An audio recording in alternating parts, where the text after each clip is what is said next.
अगरतला गांव में आज भी लोग खेती बाड़ी पर अपना जिंदगी बिताते थे। रोजी रोटी का और कोई रास्ता नहीं था, पर जैसे जैसे इनके गांव में लोगों की तादाद बढ़ती गई, वैसे वैसे खेत भी कम पड़ते जा रहे हैं। जिस मुश्किल का हल निकालने के लिए मुखिया सभी गांव वालों को पंचायत में बुलाते हैं।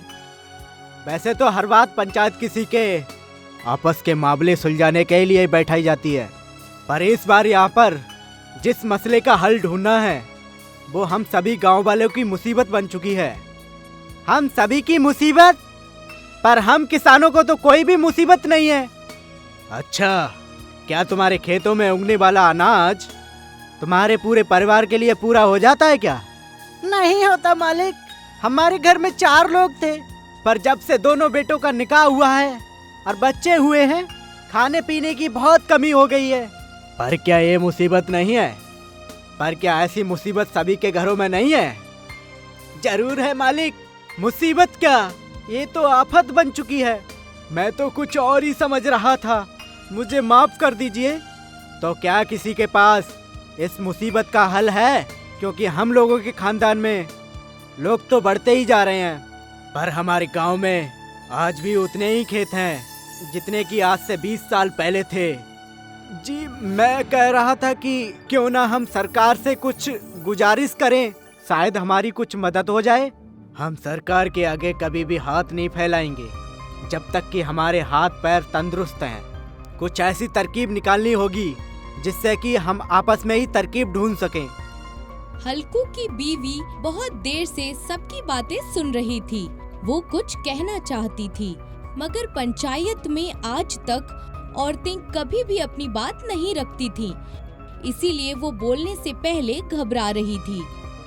जी मालिक, मेरी बेगम कुछ कहना चाहती है, अगर ये पंचायत उसको बोलने का मौका दे तो। आज से एक बात सभी लोग कान खोल कर सुन लो, हमारा गांव भले ही तरक्की के मामले में पीछे है, पर हमारी सोच कभी भी छोटी नहीं होनी चाहिए। आज से कभी भी इस गांव में मर्द और औरत के बीच में कोई भी इम्तियाजी सलूक नहीं होना चाहिए। जी धन्यवाद। तो क्या मैं बोल सकती हूँ? आज से तुम बोल भी सकती हो। मैंने सुना है कि तुमने तालीम भी ली है, इसलिए चाहो तो गांव के बच्चों को तालीम भी दे सकती हो। जी, मैं कह रही थी कि जब हम लोग इस गांव में आए तो यहाँ पर एक भी खेत नहीं था और हम सभी ने अपनी अपनी ज़रूरतों के हिसाब से ज़मीन खोदकर खेत बनाए। तो जब आज फिर से ज़रूरत है तो हम फिर से खोदकर नए खेत क्यों नहीं बना लेते? हाँ, तुम ठीक कह रही हो। हम तब भी मेहनत करने से पीछे नहीं हटते थे और आज भी नहीं हटेंगे, पर बात यह है कि अब खोदेंगे कहाँ? खाली जमीन तो कहीं नहीं बची है और जंगलों को काट कर हम जंगली जानवरों के घरों को उजाड़ना नहीं चाहते। अगर हम पहाड़ के पिछले वाली जमीन पर काम करें तो? वो जमीन बहुत कठोर है, साथ में भी वहाँ बड़े बड़े पत्थर भी हैं, उनको हटाना नामुमकिन है। हमारे पास और कोई रास्ता नहीं है, और कुछ देर पहले आपने ही कहा जब तक हमारे हाथ पैर सलामत है हम मेहनत करने से पीछे नहीं हटेंगे। सब लोग चुन्नी की बात और ख्याल से सहमत हो जाते हैं और पहाड़ के पिछले वाले जमीन को खोदकर वहां खेत बनाने का फैसला करते हैं। अगले दिन सभी लोग कुदार, फावड़ा, हथौड़ा और बाकी का सामान लेकर वहां पहुंचते हैं। हम आ तो गए हैं, पर ये काम इतना मुमकिन नहीं होने वाला है। उतना मुश्किल भी नहीं है जितना लग रहा है, और हम अकेले भी तो नहीं हैं। मुझे तो पता ही नहीं था कि मेरी बेगम इतने मजबूत हौसले वाली है। मुझे भी नहीं पता था कि आप इतने कमजोर हैं। थोड़ी देर काम करके ही थक गए। अब नहीं होता चुन्नी, जवानी जा चुकी है। सच कहूँ तो अब मुझ में खेती करने की भी ताकत नहीं बची है। घुटनों में बहुत दर्द होता है, पर मैं किसी को बताता नहीं हूँ। वैसे भी बताकर क्या हो जाएगा। इतना कहकर हल्कू कुदार लेता है और फिर से खोदने लगता है, पर चुन्नी उसके पास जाकर उसके हाथों से कुदार ले लेती है। सच कहती हूँ, मुझे इस बारे में कुछ भी नहीं पता था, नहीं तो कभी भी तुम्हें यहाँ काम करने के लिए नहीं बोलती। आज से तुम आराम करो, जब तक मुझ में ताकत है हम दोनों के लिए मैं अकेले ही मेहनत कर सकती हूँ। वैसे तो इन सब पर मैं यकीन नहीं करता, पर कभी कभी लगता है कि मैंने पिछले जन्म में कुछ अच्छे काम किए होंगे कि मुझे तुम जैसी मुहज्जत और अकीदतमंद बेगम मिली। अच्छा, आज तक तो तुम्हारे मुंह से ऐसी बातें नहीं निकली। कई बार सोचा कि कहूँ पर मौका ही नहीं मिला। सोचा कि आज नहीं कह पाया तो कब कहूँगा। अच्छा ठीक है, अब मुझे काम करने दीजिए। चुन्नी और बाकी के लोग दिन रात खुदाई करते हैं और एक दिन खुदाई करते करते चुन्नी को जमीन के अंदर कई सारे भगवान की मूर्तियां मिलती हैं। सभी लोग यहाँ आइए, जल्दी आइए। मूर्तियां देखकर सभी लोग खुश हो जाते हैं। ये केवल भगवान की मूर्तियाँ ही नहीं है, बल्कि हम सभी को भगवान की दुआ मिली है। अब हम सब लोग मंदिर बनाकर इन सभी मूर्तियों को वहाँ स्थापित करेंगे। गांव वाले अपने हाथों से ही गांव में 4 मंदिर बनाते हैं और चारों मूर्तियों को अलग अलग मंदिरों में स्थापित कर देते हैं। जब आसपास ये खबर फैलती है तो दूर दूर से लोग इन मूर्तियों के दर्शन के लिए आते हैं। अरे वाह, इतनी भव्य मूर्ति तो मैंने आज तक नहीं देखी। ऐसा लग रहा है जैसे भगवान ने खुद ही दर्शन दे दिए हों। जी हाँ, हमने भी जब पहली बार इनको देखा था तो हम लोग भी देखते ही रह गए थे। ये मैं कुछ पैकेट अगरबत्तियाँ लेकर आया हूँ, इन्हें यहीं मंदिर में रख देता हूँ। आप लोग इन्हें जला दिया करिएगा।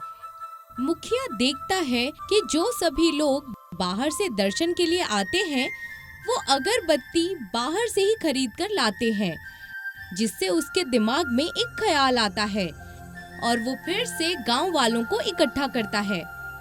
देखिए, आज मैं आप सभी का ज़्यादा वक्त नहीं लूँगा। बस इतना कहना चाहता हूँ कि हमारे गांव में लोग दर्शन के लिए आते हैं और अगरबत्तियाँ बाहर से खरीदते हैं। अगर वही अगरबत्तियाँ हम लोग खुद बनाएं तो कैसा रहेगा? बहुत अच्छा विचार है, पर अगरबत्तियाँ बनाएंगे कैसे?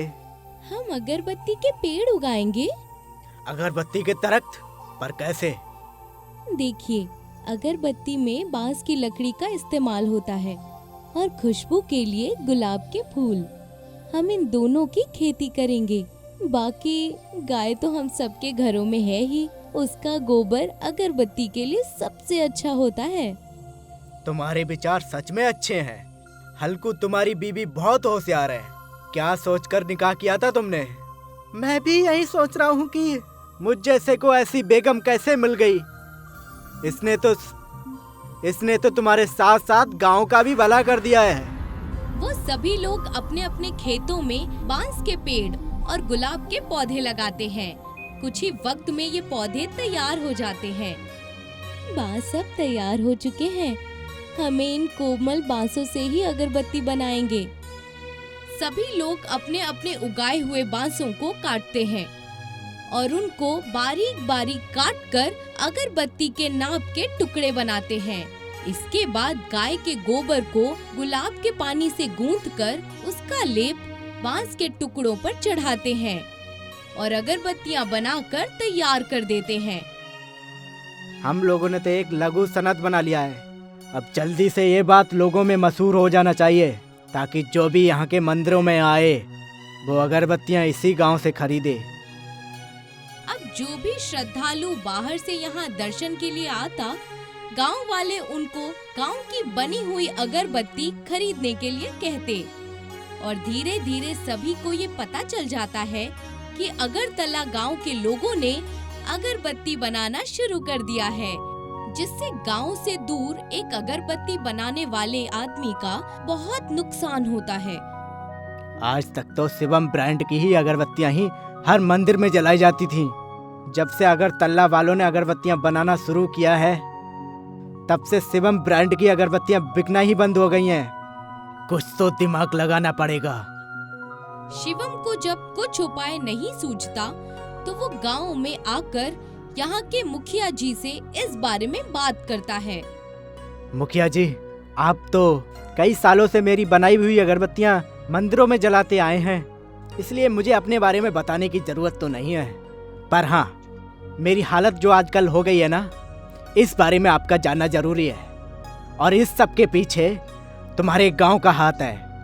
हमसे अगर कोई भूल हुई है तो हमें माफ कर दीजिए, पर जहाँ तक मेरी समझ से इस गांव के लोगों ने आज तक ऐसा काम नहीं किया है जिससे किसी दूसरे का नुकसान हो जाए। फिर भी आप कह रहे हैं तो जरूर इसके पीछे कोई राज होगा। राज यह है कि आपके गांव वालों ने जब से अगरबत्तियां बनाना शुरू किया है, तब से कोई भी मेरी बनाई हुई अगरबत्तियां नहीं खरीद रहा है। पर हमने ये सब आपके काम को बंद करने के लिए नहीं किया है, बल्कि अपने गांव के रोजगार के लिए किया है। पर इससे आखिर काम तो बंद मेरा ही हुआ ना।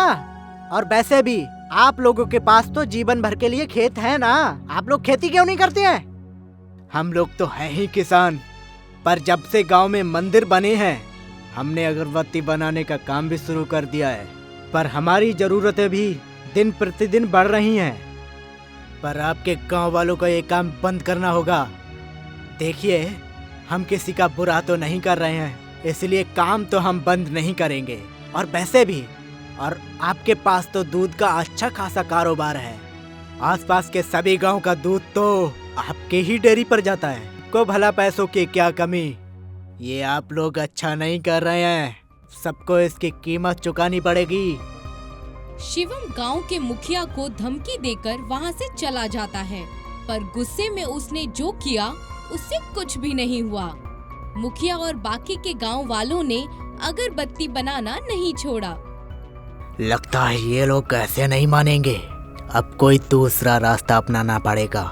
क्यों ना इनकी बांस की खेती को ही खत्म कर दिया जाए, तब ना रहेगा बांस और ना बनेगी अगरबत्ती।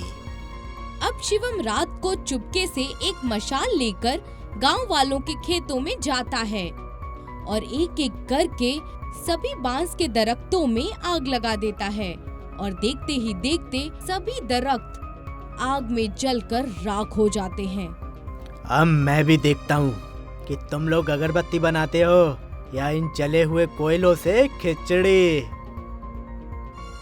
सुबह उठने पर गांव वाले देखते हैं कि उनके बांस के सभी पौधे जलकर राख हो चुके हैं। ये देखकर सभी लोग बहुत मायूस हो जाते हैं। मुखिया को अंदेशा हो जाता है कि कहीं न कहीं ये शिवम का ही किया धरा है, मगर कोई सबूत न होने की वजह से वो कुछ नहीं कर पाता। अब तो हम सभी का बहुत नुकसान हो गया है और नए पौधे उगने में बहुत वक्त लग जाएगा। ये सारा नुकसान जानबूझकर किया गया है। पर अब हल क्या है? मुझे तो कुछ सूझ ही नहीं रहा है। अब हमारे प्रभु ही हमें रास्ता दिखाएंगे। मुखिया और बाकी के गांव वाले मंदिर में जाते हैं और अपनी बनाई हुई अगरबत्ती जलाकर पूजा करते हैं। अगरबत्ती के पूरा जल जाने के बाद उसका जो निचला हिस्सा बन जाता है, सफाई करने के बाद मुखिया उनको कूड़े के साथ उठाकर मंदिर के पिछले हिस्से में डाल देता है।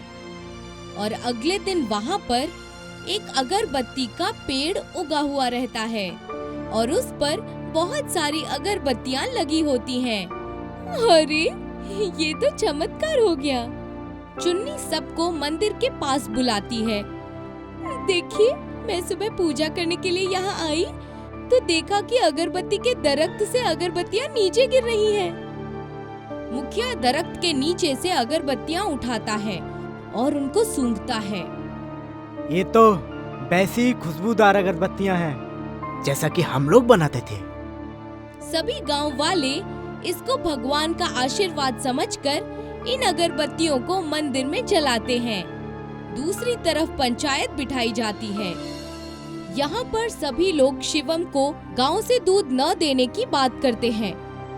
जिस तरह से शिवम ने उस दिन आपको धमकी दी थी, उससे तो यही लगता है कि हमारे खेतों में आग उसी ने लगाई है।